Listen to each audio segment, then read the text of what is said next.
Voter अधिकार यात्रा के दौरान प्रधानमंत्री नरेंद्र मोदी की मां के खिलाफ अपशब्दों का इस्तेमाल किया गया, जिसको लेकर प्रधानमंत्री नरेंद्र मोदी ने आज कई दिनों के बाद अपना पक्ष रखा। भावुक भी हुए, नाराजगी भी जताई और उसको किस तरीके से आम भारतीय की माताओं और बहनों के साथ उस मुद्दे को जोड़ा। उसके बाद ये लगभग वक्त तय हो गया है कि आने वाले वक्त में ये मुद्दा बिहार की सियासत में गरमाने वाला है।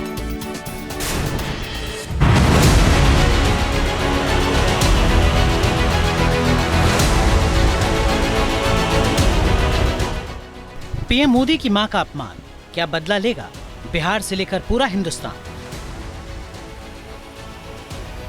मां के अपमान के मुद्दे पर बीजेपी, आरजेडी और कांग्रेस को करारा जवाब देने की तैयारी कर चुकी है। क्या गाली का मुद्दा बिहार में विपक्ष पर भारी पड़ेगा? पीएम की मां का अपमान क्या विपक्ष को होगा बड़ा सियासी नुकसान? 27 अगस्त ही वो तारीख थी जब बिहार के दरभंगा में महापाप हुआ था। ऐसा महापाप जिसके जिक्र से बीजेपी नेताओं की आंखों से आंसू निकलने लगे। 27 अगस्त के दिन राहुल गांधी की वोटर अधिकार यात्रा के दौरान पीएम मोदी की मां को गाली दी गई थी। उस कांड के 7वें दिन पीएम मोदी ने गाली देने वाली राजनीति पर पलटवार किया है।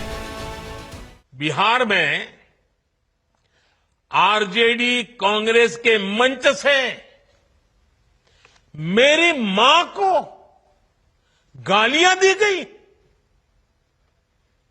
ये गालियां सिर्फ मेरी मां का अपमान नहीं है, ये देश की मां, बहन, बेटी का अपमान है।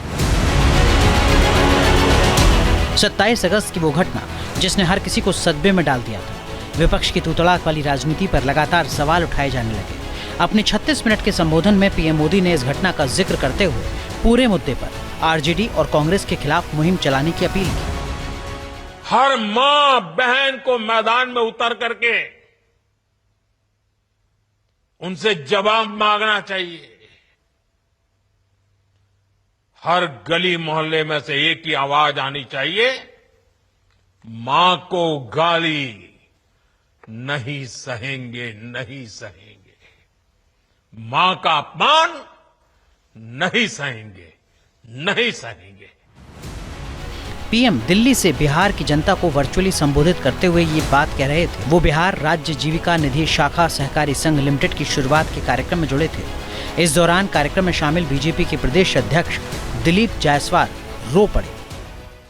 जिस तरह से इंडी गठबंधन राजद कांग्रेस के मंच से प्रधानमंत्री श्री नरेंद्र मोदी जी के 100 वर्ष के उम्र में स्वर्गवासी माता जी, जो 100 वर्ष के बाद जिनकी मृत्यु हुई, और जिस प्रधानमंत्री नरेंद्र मोदी जी के माता जी ने कभी प्रधानमंत्री बनने का कोई सुख नहीं भोगा, उनकी मां कभी दिल्ली नहीं आई, और उस माता को जो स्वर्गवासी हो चुके हैं, उनको भद्दी भद्दी गंदी गाली राजद और कांग्रेस के मंच से बका गया। इससे बड़ा कोई पाप नहीं हो सकता है। बिहार के धरती को शर्मसार करने का काम राहुल गांधी और तेजस्वी यादव ने करवाया है। वैसे इस मुद्दे पर बीजेपी बिहार में बड़ी सियासी मुहिम चल रही है। इस मुद्दे पर एनडीए ने 4 सितंबर को बिहार बंद बुलाया है। बंद के दौरान सड़कें और दुकानें बंद रहेंगी। बीजेपी की महिला मोर्चा इसकी कमान संभालेगी। एनडीए के सभी घटक दलों ने बिहार बंद का समर्थन किया है। बिहार में चढ़ते चुनावी तापमान के बीच गाली का मुद्दा गर्माता जा रहा है। कांग्रेस इस मुद्दे पर बैकफुट पर है। लगातार सफाई दी जा रही है। जिस दिन ये गाली कांड हुआ, उसके दूसरे दिन से लगातार मैं आप सबको बार बार कह रहा हूं कि ये टूल किट का हिस्सा है। इस टूल किट में अगला चरण है कि प्रधानमंत्री बिहार में जाकर रोएंगे और कहेंगे, ओ देखो मुझे गाली दे दी। वही हुआ जो कहा मैंने 4 दिन पहले, ये हो रहा है आपके सामने। न कांग्रेस में कोई ऐसा नेता या कार्यकर्ता है जो किसी की मां का अपमान कर सकता है। मैं पूरी उम्मीद है मुझे कि बीजेपी में भी ऐसा नहीं होगा। वैसे इस मुद्दे पर 28 अगस्त को ही राहुल गांधी के खिलाफ थाने में शिकायत दर्ज की गई थी। पूरे मामले में आरोपी को पुलिस गिरफ्तार कर चुकी है। इस मुद्दे पर 29 अगस्त को पटना में कांग्रेस के ऑफिस के सामने बीजेपी और कांग्रेस के कार्यकर्ताओं के बीच मारपीट हो चुकी है। बिहार में बढ़ते चुनावी तापमान के बीच माना जा रहा है कि सियासी तनाव में और इजाफा होने वाला है। Team news nation.